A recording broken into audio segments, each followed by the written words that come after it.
one cannot think well, sleep well, if one has not dined well. That's the goodness of foods.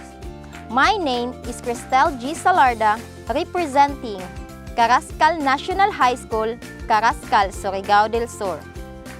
Today, I will prepare savory chicken balls, a delicious and nutritious dish for all occasions. Here are some reasons that I take into considerations. First, I ponder on the nutritional value of the ingredients used in this preparation. Second, I consider the food production at home, since we are encouraged to use indigenous ingredients and materials in this food preparation, so I utilize materials and ingredients that are only found at home. Our family raises some poultry and maintains vegetable garden.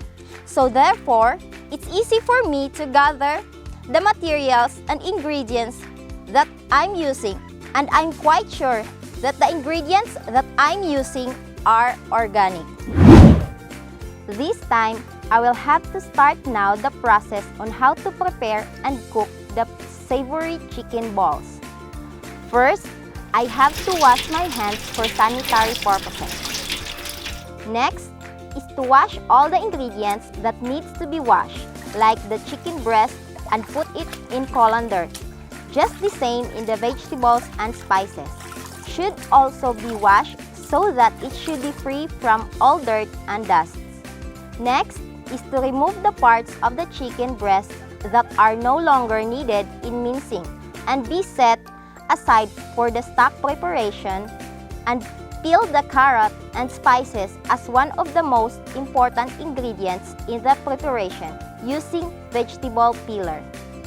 Since I'm already done with my washing, draining, and peeling of ingredients, I have to start now slicing and mincing the chicken meat.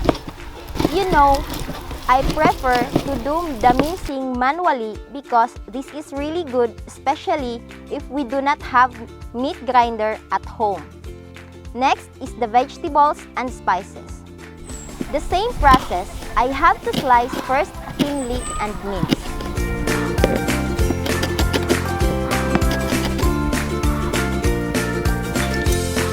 So, I'm already done mincing all the ingredients needed in the preparation, and now I have to put it on a bowl ready for mixing. I'm going to prepare first a mixture for cooking chicken stock and bring it into boil.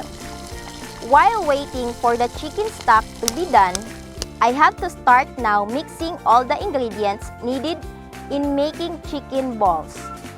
These are the following: minced chicken breast 80 grams, minced carrot, spices, basil, breadcrumbs 20 grams, 1 small size egg, 2 teaspoons iodized salt, 1 tablespoon white sugar.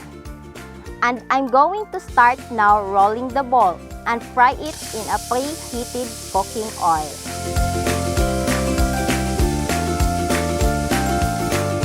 My chicken stock is already done, so I have to strain the broth just to make sure that all the solid ingredients be separated from the liquid and set aside.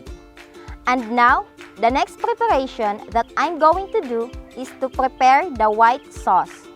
Here are the procedure and ingredients that I'm going to follow. I'll prepare 1/2 cup chicken broth, evaporated milk, 1 tablespoon cornstarch, 1 tablespoon white sugar, 1 teaspoon salt, 1 teaspoon white pepper. I'll mix it well using wire whisk, then cook the white sauce in a moderate heat and stir constantly to ensure a smooth texture. And now, my dear board of judges, co-contestants, spectators, ladies and gentlemen, my savory chicken balls is ready to serve. Thank you and God bless.